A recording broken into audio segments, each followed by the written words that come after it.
భక్తివన్ ప్రేక్షకులకి శుభోదయం.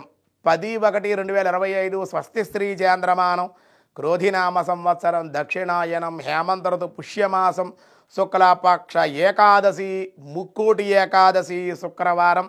ఈరోజు ఏకాదశి ఉదయం 9:45 వరకు, నక్షత్రం కృత్తికా నక్షత్రం మధ్యాహ్నం 1:41, వర్జం తెల్లవారుజామున 4:52 నుండి 6:24 వరకు, దుర్ముహూర్తాల ఉదయం 8:49 నుండి 9:33 వరకు, మళ్ళీ మధ్యాహ్నం 12:29 నుండి 1:13 వరకు, సూర్యోదయం 6:38, సూర్యాస్తమయం 5:38, అమృత గడిల ఉదయం 11:26 నుండి 12:56 వరకు, రాహుకాలం ఉదయం 10:30 నుండి 12 వరకు రాహుకాలం, శుభ సమయం ఉదయం 6:30 నుండి 7:15 వరకు, సాయంకాలం 4:15 నుండి 5:30 వరకు కూడా శుభకాలం.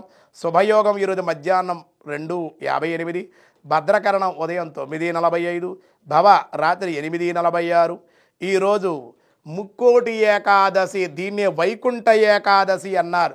మనకి చాతుర్మాస దీక్ష చేసి అది పూర్తయినటువంటి రోజు క్షీరాద్వాదశి. ఆ రోజున శ్రీమన్నారాయణమూర్తి లేచారంతే, దర్శనాన్ని ఇవ్వలేదు.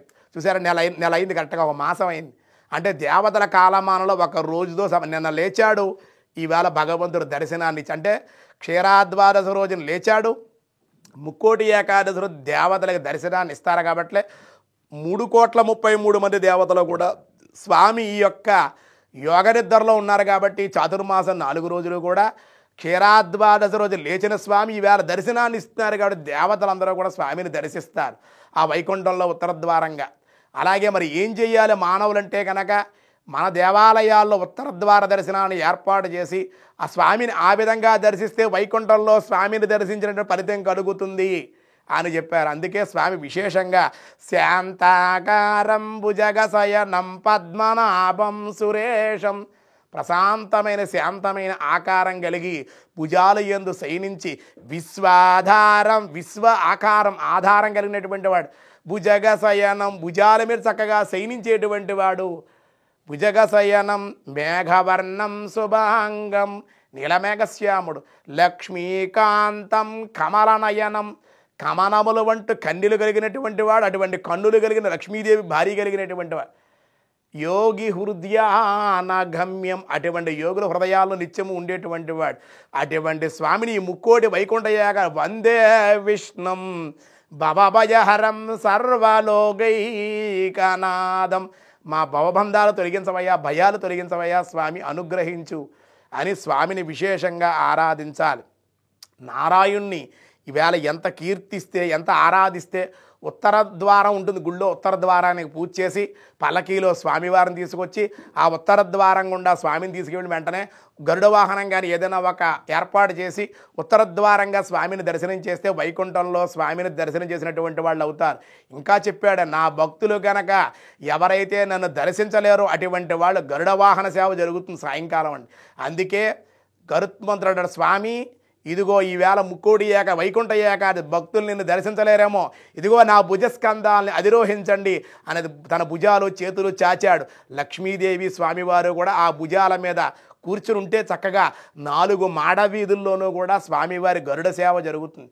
ఈవేళ స్వామి చెప్పాడు, ఈ ముక్కోటి ఏకాదశి రోజుని గరుడ వాహనం మీద ఉండగా ఎవరైతే నన్ను చూస్తారో అటువంటి పాపాల పటాపంచలైపోతాయి. అన్నమయ్య కూడా అందుకే దిక్కులన్నీ పటాపంచలు అయిపోతాయా, అటు గరుడని నిన్ను చూచిన అటువంటి వాళ్ళన్నీ కూడా దిక్కులు కూడా పెలపెలా కూడా ధ్వనులు చేస్తున్నాయి, వాళ్ళ పాపాలన్నీ పటాపంచలు అయిపోతాయి. అన్నమయ్య తన కీర్తనలో కూడా అటు గరుడని నీ వెక్కితివి అంటాడన్నమాట అన్నమాచార్యులు గారు. కానీ గరుడ వాహనం మీద ఉన్న స్వామిని చూస్తే మోక్షాన్ని ఇస్తానన్నాడు. అటువంటి పుణ్యప్రదమైన ఉత్తర ద్వార దర్శనం చేయడం ఒక వంతు ఈవేళ. అటువంటి స్వామిని గరుడ వాహన సేవ జరుగుతుంది సాయంకాలం తిరుమలలో కానీ మీ పట్టణాలు గ్రామాల్లో కానీ అనేక రాష్ట్రాల్లో అనేక జిల్లాల్లో గరుడ సేవ కూడా స్వామి తిలకించిన ఆ సేవలో పాల్గొనడం ఎంతో విశేషమని చెప్పారు. ముక్కోటి ఏకాదశి సందర్భంగా మీ అందరికీ కూడా, భారతీయులకి ప్రవాస భారతీయులకి కూడా, భక్తివన్ తెలుగువన్ తరపున మీ అందరికీ కూడా ముక్కోటి ఏకాదశి శుభాకాంక్షలు, శుభ ఆశీస్సులు. దినారంభ చక్రాన్ని బట్టి దినఫలాల్లో ఈరోజు ముందుగా ఎలా ఉందో చూద్దాం. ముందుగా మేషరాశి. మేషరాశి వారికి అనారోగ్య సమస్యలు తగ్గే అవకాశం, తగ్గుముఖం పడతాయి, ధైర్యంగా ఉండగలుగుతారు. వృషభ రాశి ధనము రావడం, అలాగే పనిలో ఒత్తిడి కొంచెం ఉండే అవకాశాలు అయితే ఉన్నాయి, కొంచెం జాగ్రత్తగా ఉండాలి. మిథున రాశి శత్రువులపై ఐక్యత అధికమవుతుంది, అందరినీ కలుపుకుని పోతూ ఉంటారు, నూతనమైన పరిచయాలు. కర్కాటక రాశి కొన్ని విందుల్లో విలాసాల్లో కూడా పాల్గొనే అవకాశం, వృత్తిలో వ్యతిరేకత కూడా కొంచెం ఉండే అవకాశం, ధైర్యంతో దైవబలంతో ఎదుర్కొనే అవకాశం. అలాగే సింహరాశి సరి అయిన సమయానికి ధనం వస్తుంది, ఆనందంగా ఉండే అవకాశాలు, దేవాలయ దర్శనం మీకు మేలు చేసే అవకాశం. కన్యారాశి ప్రయాణాల యందు ఇబ్బందులు, కుటుంబము అధికంగా ఖర్చులు ఉండే అవకాశాలు. వృశ్చిక రాశి నూతనమైన వస్త్రలాభాలు, అనుకూల సమయం. ధనసుర శత్రువులపై మీదే విజయం, అన్ని వ్యవహారాల యందు విజయము. అలాగే మకర రాశి ఎట్టి కార్యమునైనను కూడా దైవబలంతో పూర్తి చేసుకుంటారు, దేవాలయ దర్శనాలు చేస్తారు, పట్టుదల అధికంగా ఉంటుంది. కుంభరాశి ఈరోజు ఉన్నత స్థితి, శుభలాభాలు, మృష్టాన్న భోజనాలు. మీనరాశి భూ సంబంధిత వ్యవహారాల్లో లాభం, బంధువుల యొక్క రాక ఆనందాన్ని ఇచ్చే అవకాశం ఉంది. ఈరోజు విష్ణు సహస్రనామంలో ఏం చెప్తున్నారో చూద్దాం. వ్యాసాయ విష్ణు రూపాయ వ్యాసరూపాయ విష్ణవే పవనః ఓం పవనాయ నమః. పవనతామాస్మి పావనము చేయువారిలో వాయువు నేను అని గీతలో చెప్పినట్లుగా స్మరణీయుడు. వాయువు అంతటా కూడా వ్యాప్తించి ఉండినట్లుగానే పరమాత్మ సర్వవ్యాపకుడు, ఈశ్వరుడు సర్వము సాక్షిగా ఉండేటువంటి వాడు కనుక మానవులు ధర్మమును తప్పక భగవంతుణ్ణి అర్చించడం, ధర్మాన్ని ఆచరించడం అని పవిత్రం చేసేటువంటి వాడు, పావనం చేసేటువంటి వాడు పరమాత్మ. కాబట్టి అటువంటి పరమాత్మని ఆరాధించండి అని చెప్పారు. పావనాయ ఇందాక పవన, ఇప్పుడు పావనాయ నమః. పావనము అంటే సకల ప్రాణికోటికి చైతన్యాన్ని వసంగేటువంటి వాడు పావన అని అన్నారు, ప్రసిద్ధుడయ్యాడు. వాయు ప్రవర్తింపచేయువాడు కూడా చేత పావన అని స్వామి పిలువబడ్డాడు అని చెబుతూ ఉన్నారు. ఈవేళ ముక్కోటి ఏకాదశి కాబట్టి స్వామిని విశేషంగా దర్శించండి. నిరుపమ గుణ సింధో నిత్యలక్ష్మీ సమేతో నిఖిల నిగమ వేద్యో నిస్తులో వెంకటేశ నిజ చరణ సమక్త్యాసక్త భక్తోగ్నరక్షి విలసతి హృదయం మే స్వాంగ్రి భక్తిన్ వితన్వన్ అని స్వామిని సేవించండి, ఆరాధించండి.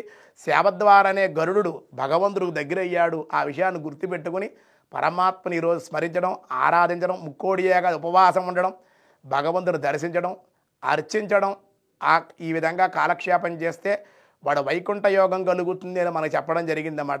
ఆ వైకుంఠ ఏకాదశి కాబట్టి విశేషంగా మీరందరూ కూడా ఆచరించి తరించడం. మరోసారి భక్తివన్ తెలుగువన్ తరపున మీ అందరికీ కూడా వైకుంఠ ఏకాదశి, ముక్కోటి ఏకాదశి శుభాకాంక్షలు, శుభ ఆశీస్సులు.